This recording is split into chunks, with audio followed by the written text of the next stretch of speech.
I want to quote to you a somewhat scary Gemara, which is relevant for us this year.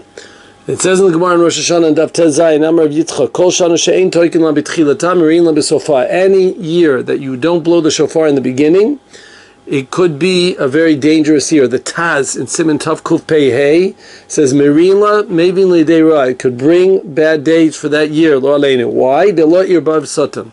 Because we didn't take care of the Satan, the Yetzer Hara that year. Of course, the power of the shofar is there to discipline the Satan and to put him in his place. And if we don't do it, then it could be a dangerous year, unfortunately. The Ritva and other Rishonim seem to learn. This includes, and this is the scary part, even a year where we didn't blow the shofar because we had absolutely no choice. Chazal made a takana on Shabbat, that if Rosh Hashana is on Shabbat, we don't blow the shofar. And that can be inclusive of that year of being a very bad year. Tosfot seems to disagree with that. It brings from the Bahag that it means if you didn't blow the shofar carelessly, for some reason you just pushed it off. However, the Rishonim don't seem to agree necessarily with that point. And of course, the first question that needs to be asked is, how could it be if I didn't do something what we call be'ones, by accident, it was not my fault, Chazal made me not blow the shofar, it's asur for me to blow the shofar. How can it be that that would be a bad kitrug for that year? Says the Meshech Chochmah in Parshat Emor, Perek Chav Gimel Pasuk Chav Daled, that there's two parts of every mitzvah. There's the Yisod that we've mentioned in the Shari Tshuvas Shirim, and that is there's the part of the mitzvah which, of course, in the mitzvah of Tkiyat Shofar. When we do it, there's a chelik that has to do with being Mekayim a mitzvah. Of course, there's a part that you're being Mekayim a mitzvah and you're doing what Hashem told you to do, but there's something a little bit more than that, and that's the refuah part of it. It's not just like a king who makes rules in his country. And it's also like a doctor who goes ahead and gives you a remedy, he gives you a medicine to do what you need to be doing. It has both aspects to it in the shofar. It's mebalbel the Satan. It takes care of the Satan for us in a very naturalistic type of way, automatic. Now, if the king or the president or the police or the judge tells me that you better not cheat on your taxes, you better watch out that you don't bother your neighbor, or you make sure not to go kill someone, if I could somehow find myself hiding in a tunnel somewhere deep in the recesses down together with Sinwar, if I'm able to do something like that, maybe I can get away from the law, maybe I could hide away from the public outside, and maybe I can get away, as they say, with doing something wrong, or if they don't catch me, I might be able to get away with it. But when a doctor tells you to take the medicine, you could stick your head in the sand like an ostrich does and think that no one sees you, but it doesn't help, because in the end of the day, the rabid cancer is spreading in the person's body. There's nowhere to run, there's nowhere to hide. A person can't run away from it. When there's a sickness happening and the doctor's telling you, he's telling you for your own good, because it's what we call a mitziyut, it's a fact of life. And therefore, if a person doesn't take care of it, it's a problem. And that's the yesod of the shofar. The shofar works almost like a medicinal type of remedy. It's able to block off the Yetzer Hara. It's the Kippat Barzel, it's the iron dome, that when missiles are flying because of something going on, then it's able to protect us. But when the Kippat Barzel, when the iron dome is not working, there's a electrical outage, it's out in the blink, it doesn't matter why it's not working, we did nothing wrong, the batteries are in place, everything's set in place, everything's fine, but for some reason it's not kicking off, it's still not going to protect you. In the end of the day, the missiles are going to land. Baruch Hashem in Eretz Yisrael, we're protected. Because Baruch Hu's mamish, mitchilas Hashana at Sof Hashana, is protecting us on a daily basis.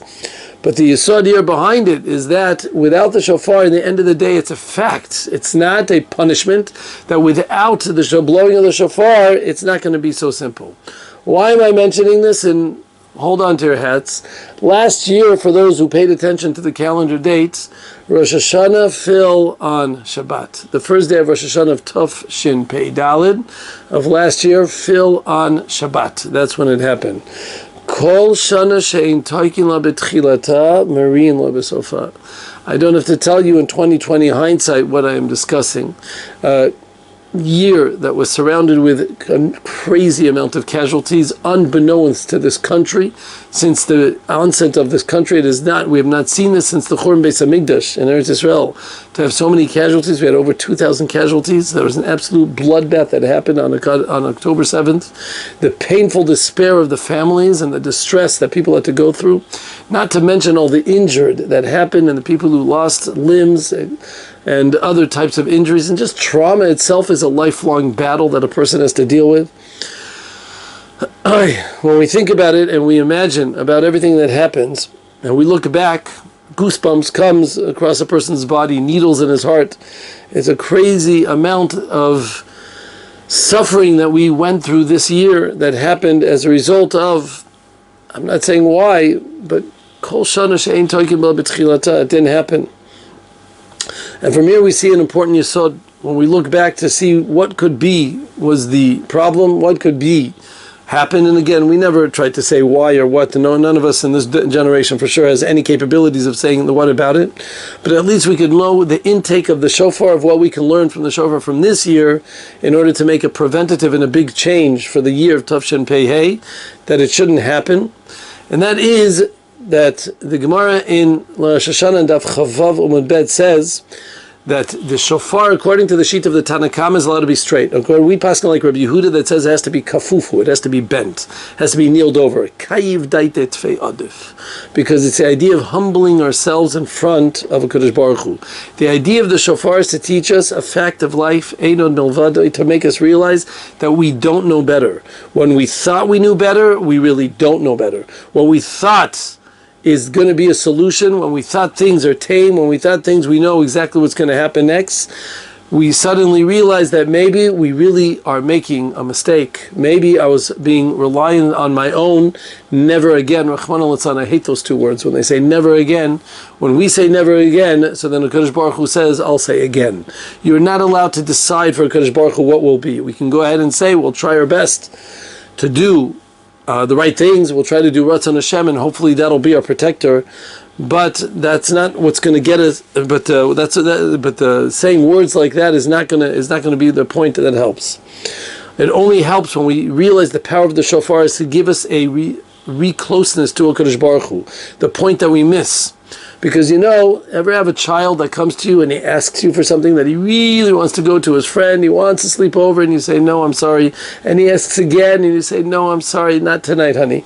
And he says again, I want to do it. And you say no. Until, out of absolute and utter desperation, he lets out an extreme plea of, oh, please, mommy, come on. And he just goes and screams and cries, just like a shofar. The power of tefillah, the Shem Yishmuel says, comes with words. It comes with articulation. It comes with the tongue. It comes with the lips. It comes with your vocal cords. It has a certain articulation, and as a result of that, it's limited, because it's limited to the power of words. That's what tefillah is about, even though it's powerful. But still, the koach of tefillah is nowhere close to the power of the shofar, because it's just an utter scream. It's a plea help. It's a plea bargain for help.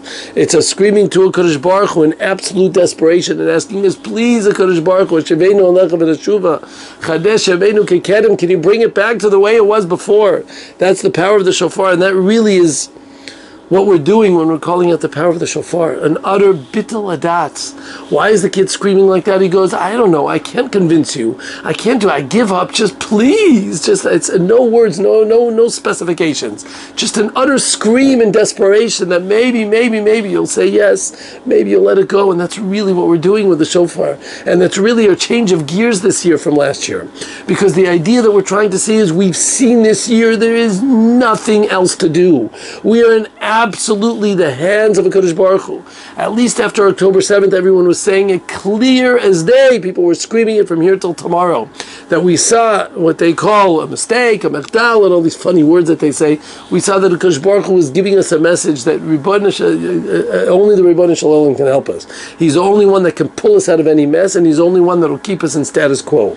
And that's the message of what the shofar is coming to tell us. I'm going to finish with a very interesting phenomenon. Because as we all know, the shofar is parallel to the Akedat Yitzchak. Of course, we know with the ram of Akedat Yitzchak.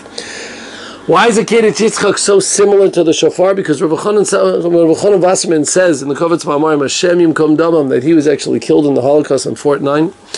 That he himself asks, why? What was the big nisayon? What was the big test of Akedat Yitzchak? Kadosh Baruch Hu b'chvodo ba'atzmo came to Avraham Avinu and told him to shech his son. He says, "What are you talking about? We've had over thousands of years, and many tens of generations of people that have been moser nefesh al kiddush Hashem. We've been willing to kill ourselves and willing to die for the sake of a Kadosh Baruch Hu. What was this the biggest of all tests of the 10 Nisyonot? And we're talking about Avraham Avinu, the man of men. And he says an incredible vart, he says an incredible said, HaKadosh Baruch Hu promised to Avraham Avinu that you shall know schar harbe me'od. As Chazal tell us, he told him, you should know, not only in this world, but in the next world, you're going to have some massive olam haba. You're going to be on the top of the ladder. You're going to be swimming in olam haba, what every person dreams to have. And immediately after that, Avraham Avinu says to HaKadosh Baruch Hu, Matitan li ve'anoichi hoi lechariri. But HaKadosh Baruch Hu, I'm being mefarsim your name berabim. I'm publicizing your name to everyone. I want everyone. The Kiddush Hashem that I'm giving out right now, I want it to be and stated forever and ever. I want a Klal Yisrael to be born from me. I want a continuation for generations. It's going to die out with me. I have no children. In other words, Avraham Avinu was stating, Kebiyachol, more important than my olam haba is my having a continuation, having that child to be able to continue this legacy. More important than my own personal greatness in olam haba, I'm willing to forfeit it, but to have that child is much more important. Says Rabbi Genish, everybody else, when they were Mekadesh Shem Shamayim, they had in mind, Bezrat Hashem, we're going to be sitting pretty up in olam haba. They didn't do it, Shalom Shem Shamayim, obviously. We did it L'Shem, and Mitzvah Kiddush Hashem, as always. But at least you could relax to know you're going to a good place. Avraham Avinu, Kebiyachol, was giving up all his olam haba. Having a child is more important to him than his own olam haba. By sacrificing his own child, and of course, Kadosh Baruch Hu told him, so I'm still going to do it. But in the end of the day, it's almost as if you're one person's Moser Nefesh, and the Mesirat Nefesh actually sacrifices his olam haba. Meaning, because he gives up his life, because Hashem wants him to do it, but as a result of that, he won't even end up having the olam haba. That's really l'shem shamayim. There's no greater l'shem shamayim than that. Doing it absolutely with no reward intended. That's incredible, and that's what Avraham Avinu did. He was willing to sacrifice his son because the Kadosh Baruch Hu did it, even though all his works will absolutely go to Nether and Everland. It will be nullified, dissipate. It will absolutely it will wither. They will not be able to continue his whole project and work of life, and not just an idea that he was, because he's still this kochot in it, still is all his energies there, but because that's what he knows is the right thing to do. But if Hashem said it, I'm going to do it, because Avraham Avinu was kula l'shem shamayim. That is an incredible idea of a Kedesh Yitzchak, and that's why it's connected to the Shofar. The idea behind the Shofar, the idea behind the Kedesh Yitzchak is to sometimes just let things go, to completely be mevatel yoda'at, to let my own personal indignations, my understandings, what I feel this is what they should be doing. I think the Prime Minister's making a mistake, the President making a mistake, this should be handled like this, that should be handled like this. Taking your own personal dat and just giving it up to HaKadosh Baruch Hu. To know HaKadosh Baruch Hu, I know you know what you're doing. This, Rav Shrab writes in the beginning on his Agdama to Iyov, is called Akedat Hada'at. More than Akedat Yitzchak, it's an Akedah of my own personal opinion. Now, of course, we believe in having your own individuality and having ideas and free choice. That's our whole religion is based on free choice. That's fine. But sometimes we have to start realizing that even in the difficult times that we are surrounded by, HaKadosh Baruch Hu, you know less. If I would tell you this year, if right now, standing now, if I would tell you last Rosh Hashana, everything that happened this year, I would tell you that about the massive slaughter that will occur one day. Lo aleinu v'lo alechem. I will tell you about the wars that this country is fighting on 5 fronts. That's right, for 5 countries, literally, that are attacking us at the amount of anti-Semitism, rabid anti-Semitism we were surrounded by this year, even after all the people that are chasing us left and right.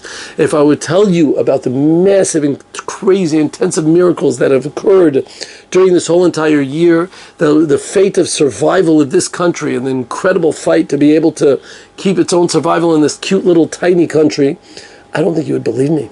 I think you would just say, Rabbi, maybe you should start writing some books. Maybe you should start writing some fiction books, or maybe, to be a rabbi, you have to start making up some good stories. Good rabbis like to put up some good stories in order to keep the shiurim going live.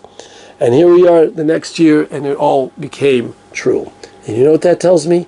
That tells me that yes, sometimes akeda to da'at. You have to give up on your own way of thinking that yes, I don't know what's going to happen.